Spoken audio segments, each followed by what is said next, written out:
에듀윌 유료 회원만의 남다른 서비스.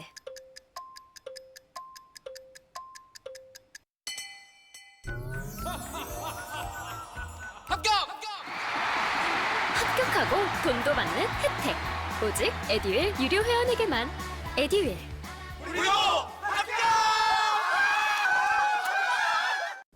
안녕하십니까? 자, 12월 시사 북한 안보부터 해보도록 하겠습니다.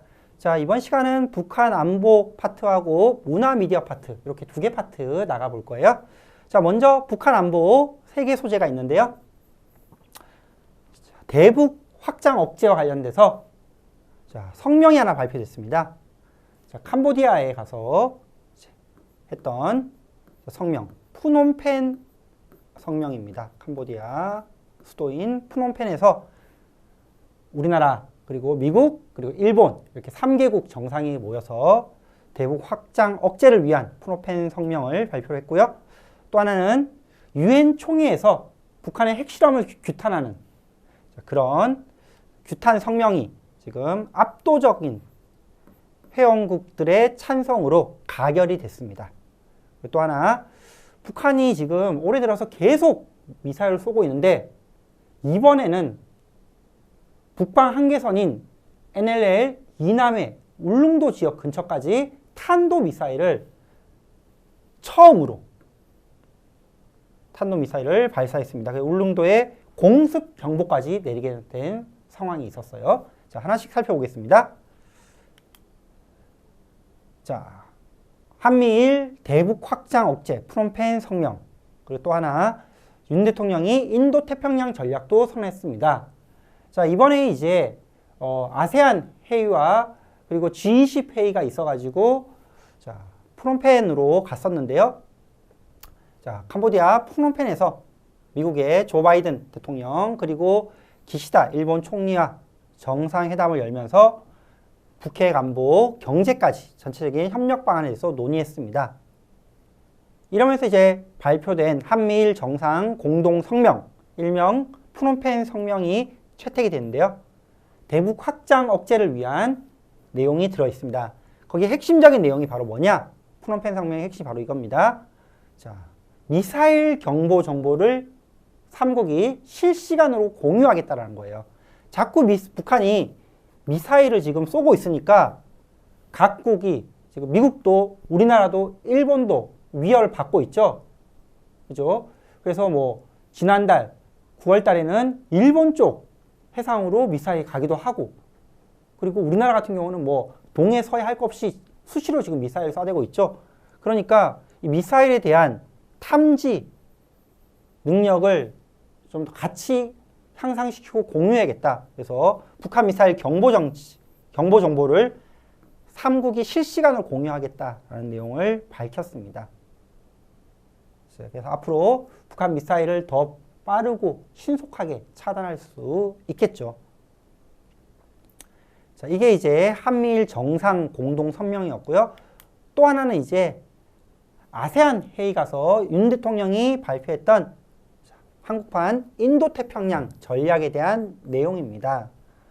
그래서 정상회의에서 이제 인도태평양 전략을 포용, 신뢰, 호혜의 3원칙 하에 이 영내 국가들, 인도태평양 국가들이 연대해서 보편적 가치에 기초한 규칙 아래 영내 질서 잘 지키고 개방적이고 공정한 경제 질서를 통해서 인도태평양 지역의 자유평화 번영을 실현하겠다라고 이제 얘기했는데 이 얘기를 풀어서 키워드를 보면은요, 했던 얘기 중에 핵심이 힘에 의한 일반적 현상 변경은 결코 용인되어서는 안 된다. 그리고 규칙에 기반한 분쟁과 무력 충돌을 방지하고 대화를 통해서 해결해 나가야겠다라고 했는데 결국 이 말을 해석해 보면 뭐냐? 지금 미중 패권 경쟁, 미국과 중국의 패권 경쟁이 지금 모든 분야에서 나타나고 있죠. 거기서 우리는 그간에는 좀 실리 중심으로, 왜냐하면 우리나라의 주된 수출국이 어딥니까? 중국이잖아요. 미국을 넘어서서 중국이 더 우리나라에 수출을 많이 하고 있죠. 무역이 더 많죠. 그죠? 그리고 또 미국도 그렇다고 뭐 무역에 있어서 중국보단 뒤지지만 그래도 우리나라의 최우방이죠. 그러다 보니까 우리나라가 그 사이에 껴서 그간에는 실리 외교를 많이 펼쳤습니다. 근데 여기서 이제 한 얘기가 뭐냐면은 이 내용들을 잘 살펴보면 결국에는 실리적으로 균형 외교로 간다기보다는 우리는 미국 중심으로 미국의 보조를 맞추겠다. 미중 패권 경쟁에 있어서 우리는 미국 중심에 서겠다라는 것을 암시하고 있는 발언들이었습니다. 그래서 한쪽에서는 이제 그간 실리 중심의 외교를 역행한다는 비판도 있어요. 그래서 아세안 회의에서는 이런 얘기를 했습니다. 우리가 이제 인도 태평양, 그러니까 아시아 지역에서의 방향은 미국 중심으로 우리가 편을 들겠다라고 밝혔습니다. 다음 내용 보겠습니다. 자, 유엔 총회가 열렸는데 매년 이제 유엔 총회에서 북한의 어떤 인권을 규탄한다든지 핵실험을 규탄한다든지 이런 걸 하죠. 이번에도 이제 핵실험 규탄하는 결의안이 가결됐습니다. 그래서 유엔 총회 1위원회에서 압도적으로 가결됐고 중국도 그 결의안에 찬성했다. 자, 어떤 내용인지 보겠습니다. 유엔 총회 1위원회가 이제 군축 방위 담당하는 위원회예요. 거기서 포괄적 핵실험 금지를 촉구하는 결의안 52호 포괄적 핵실험 금지 결의안에 대해서는 179개국의 압도적 찬성이다. 그래서 채택이 됐습니다. 심지어는 이 핵실험 금지에 대해서는 중국도 찬성, 러시아도 찬성, 북한만 반대.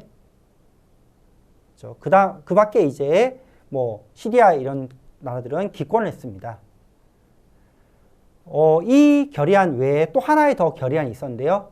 이거는 이제 북한 핵무기, 대량 살상 무기 폐기를 촉구하는 결의안이었습니다. 북한을 딱 꼬집었죠. 그죠? 여기에서는 이제 좀 더 많은 나라가 반대를 하긴 했어요. 북한, 중국, 러시아 뭐 이런 나라들이 반대표를 행사했습니다.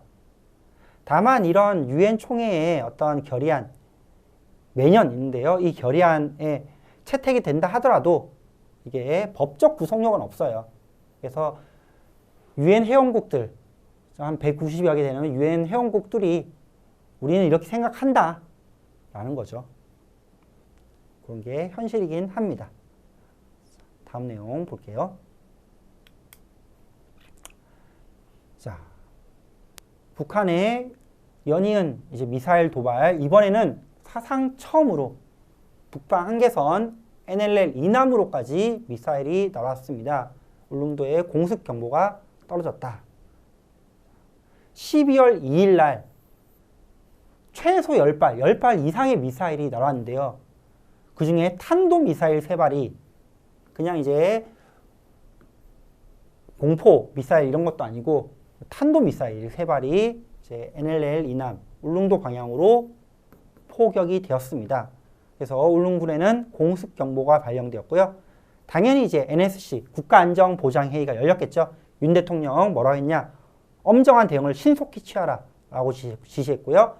우리도 이에 이제 반격을 했습니다. 공군을 통해서 공대지 미사일, 하늘에서 땅으로 쏘는 미사일 3발을 북한 쪽으로 발사를 했습니다.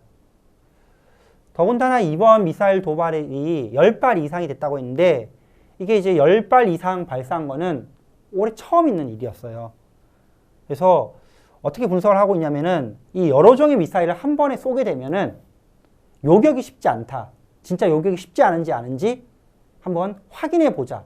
이런 취지에서 북한이 여러 발의 미사일을 쏜 게 아닌가라고 분석을 하고 있습니다. 이런 얘기를 들으면은 곧 전쟁이 일어날 것 같은 그런 느낌이 막 들긴 하는데 어쨌든 이제 이 군사 방위 전문가들은 이런 얘기를 하고 있습니다. 한국이 얼마나 그 북한 미사일에 대해서 요격을 할 수 있는지 동시에 미사일을 쏘보는 거죠. 자, 다음 내용 가보겠습니다. 그 다음은요, 이제 문화 미디어 파트입니다. 문화 미디어 4개의 소재를 가지고 왔어요. 그래서 먼저, 자, 대표적인 이제 국내 토종 OTT라고 하고 있는 티빙하고 시즌이 이번에 티빙이 시즌을 합병했습니다. 흡수 합병했는데 공정거래위원회에서 공식 승인했고요. 그 그 다음 문화재 보존 지역이라고 하는 지정 문화재의 근방 지역을 규제하는 그런 법이 있는데 그거를 이제 문화재 보전 지역 규제라고 하는데 그거를 좀 완화하기로 했습니다. 그 다음 백제 왕궁급 건물로 추정되는 건물지가 이제 발견이 됐고요. 그 다음 빈칸이 있네요. 한국의 뭐가 유네스코 등재가 확실해진다. 자, 한국의 뭐가 유네스코 무형문화유산에 등재될 것이 거의 확실되고 있는데 이게 뭐냐? 우리나라의 탈춤입니다. 탈춤이 유네스코 유산으로 등재될 것이 보입니다. 자, 하나씩 살펴보도록 하겠습니다. 자, 먼저 티빙과 시즌의 합병을 공식 승인한 공정위 OTT의 판도 변화가 불가피할 전망이다. 그래서 이제 공정거래위원회가 CJ가 가지고 있는 티빙이 KT가 가지고 있는 시즌을 흡수합병하는 것에 대해서 승인했어요. 이제 공정위에서 이제 합병을 승인할 때는 항상 유심히 보는 게 있죠. 합병함으로써 독점력을 가지게 되나 시장 지배력을 가지게 되나 그러면 이제 합병에 반대하게 되는데 그렇게 보지는 않았어요. 그래서 더구나 그렇게 돼서 또 구독료 인상할까? 그럴 여지도 없다고 봤습니다. 전체적으로 보니까 이 OTT들이 대부분 이제 유료 구독자들 점유율이 중요하잖아요. 유료 구독자 점유율이 두 개 티빙과 시즌이 합쳐봐야 1등 사업자인 시장 지배 사업자인 넷플릭스 10명 중에 4명이 이제 넷플릭스를 유료 구독하고 있습니다. 여기 절반도 미치지 못한다. 두 개 합쳐봐야 18%밖에 안 되니까 독점력도 없기 때문에 합병 괜찮다. 승인하게 됐습니다.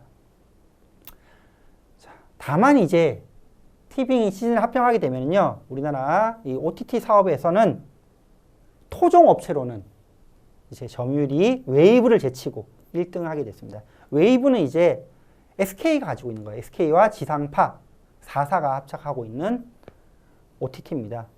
그러니까 뭐 CJ가 티빙, KT가 시즌, SK가 웨이브 이렇게 뭐 다 하나씩 이제 가지고 있는데 웨이브는 제치고 이제 국내에서는 국내 토종 OTT로는 1등하고 있다. 하지만 우리나라의 전체적으로 보면은 넷플릭스를 넘기기 쉽지 않죠.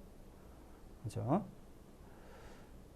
그리고 이런 식으로 이제 합병이 일어나게 되는 걸 봤을 때 지금 대부분 OTT들이 이 흑자 구조로 안정적으로 넘어서지 못하고 있거든요. 왜냐면은 우리나라 구독자가 한정돼 있습니다. 서로 뺏고 뺏기게 하고 있는 통신업계와 거의 동일한 상황이에요. 그죠? 거기다가 계속 사업자들 생기고 있죠.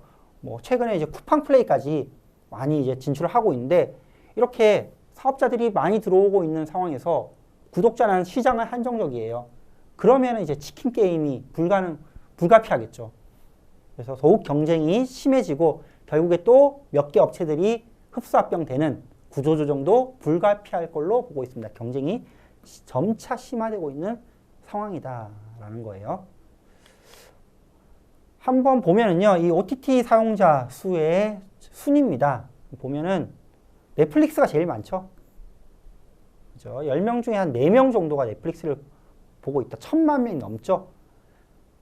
그 다음에 이제 웨이브, SK가 가지고 있는 웨이브가 2등인데 이제 티빙과 시즌이 합치게 되면은 웨이브는 이제 넘어설 전망입니다.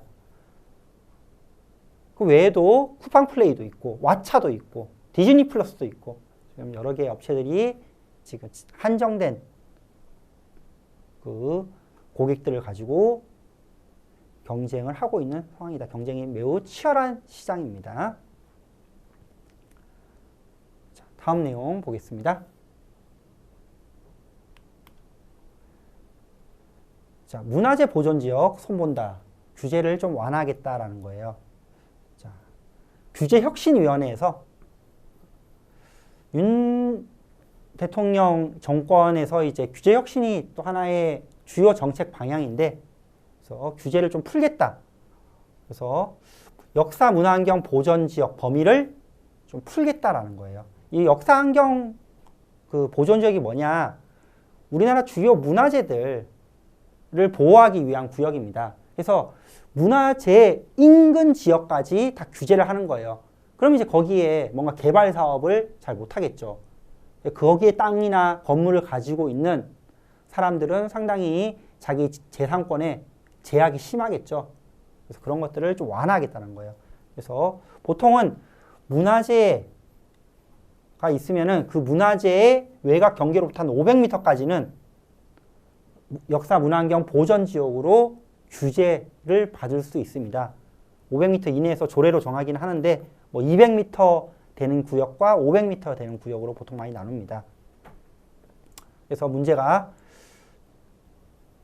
용도 구분 없이 정확하게 파악하지 않고 일률적으로 500m 이렇게 정하게 되면은 해당 구역 안에서 재산권 침해, 건축행위 같은 게 대부분 쉽지 않겠죠. 그리고 그런 걸 받은 건축행위를 하려고 하더라도 문화재청의 허가를 받아야 되는 경우가 많습니다.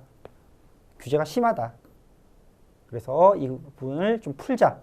그래서 허가를 받는 그런 보존 지역의 범위를 최소화하고 그리고 500m 이내에서 조례로 정하기로 했는데 이 가급적이면 이런 것도 자율권을 좀 늘려주는 방향으로 시행령을 개정하겠다 뭐 이런 내용이겠죠.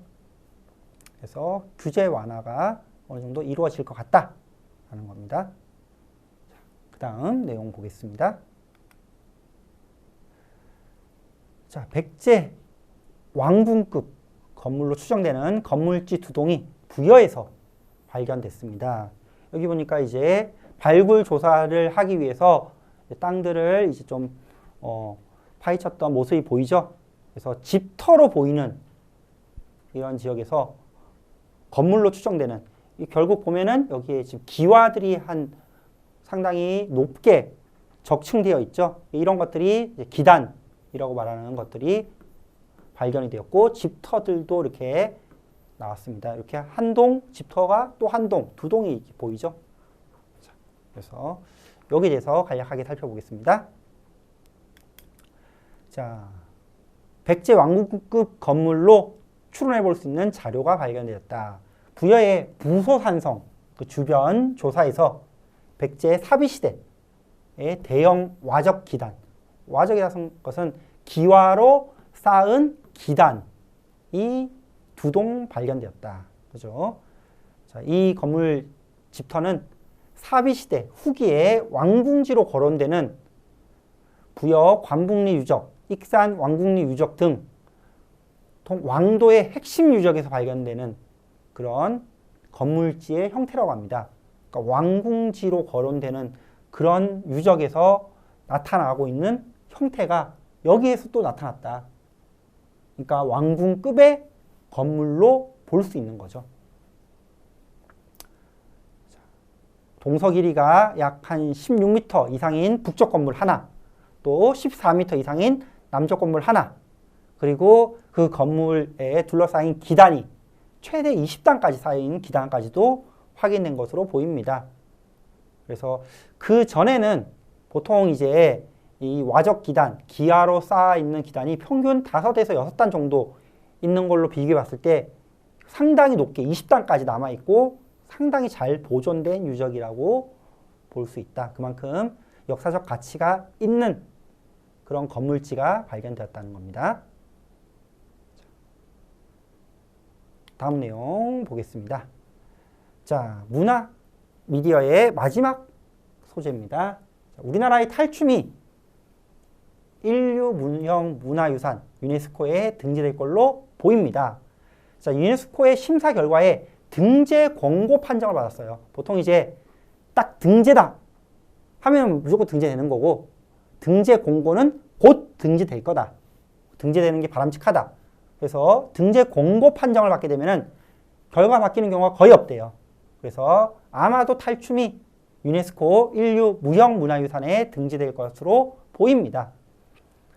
이번에 등재되는 우리나라의 탈춤은요, 양주 별산대 놀이를 포함한 13개 국가 무형 문화재와 속초 사자놀이를 포함한 5개 시도 무형 문화재 종목이라고 합니다. 이게 이번에 등재되면은 2020년에 이제 연등회가 무형문화유산에 등재됐는데 그거 이어서 22번째로 무형문화유산을 우리가 보유하게 됐고요. 우리는 이 다음으로 또 우리나라의 전통 장문화도 등재를 추진 중에 있다고 합니다. 된장, 고추장 이런 장문화. 그래서 우리나라 같은 경우는 거의 뭐 1, 2년에 한 번씩 계속 이렇게 등재 신청을 하고 있는, 많이 등재 신청을 하고 있는 나라 중에 하나예요. 한편 우리나라 탈춤도 이번에 무형문화유산에 등재되는데 북한도 평양냉면 문화를 등재 신청을 했거든요. 이것도 등재 공고 판정이 나오면서 북한의 평양냉면하고 우리나라의 탈춤이 함께 등재될 것으로 보입니다. 자, 이렇게 문화미디어까지 해봤고요. 자, 다음 시간, 이제 마지막 시간으로 과학 IT부터 인물 용어 파트까지, 마지막까지 한번 나가보도록 하겠습니다. 감사합니다.